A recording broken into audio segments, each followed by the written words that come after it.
पिछल पैरी यानी एक ऐसी चुड़ैल जो दुल्हन के रूप में होती है। इसके पैर उल्टे होते हैं और ये वीरान जगहों पर आदमियों को अपने पास बुलाती है। मैंने बस इसके बारे में इतना ही सुना था, लेकिन इन सब के बाद क्या होता है ये मुझे उस रात पता चला। ये 1990 की बात है। मैं एक सेल्समैन था और रात देर गए दूर दूर की शॉप पर माल सप्लाई करता। शहर के इन एरियाज में जहाँ अब सोसाइटीज बन गई हैं, पहले मुश्किल से ही कोई घर हुआ करता था। यहाँ आबादी ना होने के बराबर थी। मैं इधर एक छोटी सी फार्मेसी पर मेडिसिन सप्लाई करने आया था। मेरे पास अपनी कोई कन्वेंस भी नहीं थी, जिस वजह से मुझे एक लंबे रोड को क्रॉस करके बस स्टेशन तक पहुंचना था। मुझे कभी इतनी देर ना होती और ना ही मैं पहली बार इस रोड पर आया था, और ये भी पहली ही दफा था कि मुझे इतनी देर हो गई थी। तकरीबन रात के 12 बजे से ऊपर का वक्त हो रहा था।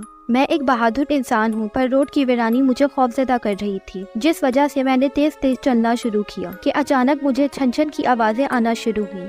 ये पायल की आवाज थी, पर मैंने सोचा कि इतने वीराने और रात को भला कौन औरत पायल पहनकर फिर रही हो। मेरे लेफ्ट साइड पर किसी बिल्डिंग की दीवार थी। मुझे अंदाजा हुआ कि आवाजें इसके पास से आ रही हैं। मैंने अपनी रफ्तार हल्की की और इस दीवार को नीचे से ऊपर तक देखा। ये देखकर मेरे होश उड़ गए कि एक औरत दुल्हन के लिबास में इस पर बैठी थी। मैं इसका चेहरा नहीं देख पाया क्योंकि इसका घूंघट और इसके बाल इसके चेहरे पर आए हुए थे, पर चांद की रोशनी इस पर पड़ रही थी और इसके कपड़े चमक रहे थे। मेरे दिमाग में एकदम पिछल पैरी का ख्याल आया और मैंने इसके पैरों पर गौर किया। इसका लहंगा इसके पैरों से काफी ऊंचा था और मेरा शक ठीक निकला। इसके पैर उल्टे थे।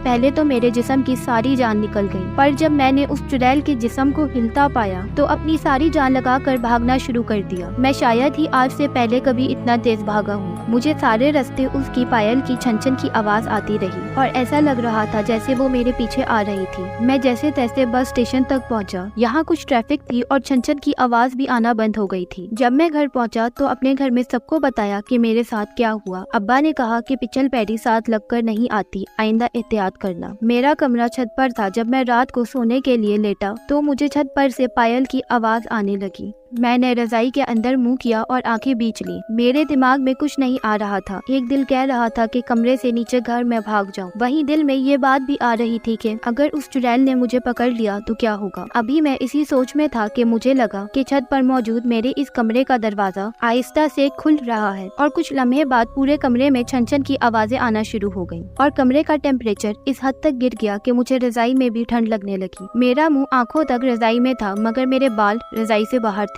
मुझे ऐसा लगा जैसे कोई मेरे बालों पर हाथ फेर रहा है। अचानक मेरी रजाई ऐसे उतरना शुरू हुई कि मेरा मुंह इससे बाहर आ गया। फिर मैं देखता हूँ कि वही हुलिये वाली पिछल पैरी मेरे सर के पास बैठी थी और उसके हाथ मेरे बालों पर थे। मैंने भागना चाहा, पर उसने मेरे बाल अचानक इतनी जोर से खींचे कि मैं वापस पीछे को हो गया। उसके मुंह पर घूंघट था, पर जब मैं पीछे हुआ तो इस पोजीशन में था कि उसका चेहरा मुझे नजर आने लगा। उसके चेहरे की जिल्द जली और गली हुई लग रही थी और वो मुझे खौफनाक तरीके से देखकर हंस रही थी। बस फिर मैं ऐसे चीखने और रोने लगा कि मेरी आवाजें नीचे पोर्शन तक पहुंच गईं और सब ऊपर आ गए। पूरी रात मुझे तेज बुखार रहा और अब्बू अम्मी मुझे अपने कमरे में ले गए, पर मैं हर थोड़ी देर बाद डर कर उठ जाता। सुबह हमारे इलाके के एक कारी साहब ने मुझ पर दम किया और सख्ती से कहा कि आइंदा इतनी रात गए घर से बाहर न जाना और कभी भी किसी चुड़ैल को पलट कर नहीं देखते।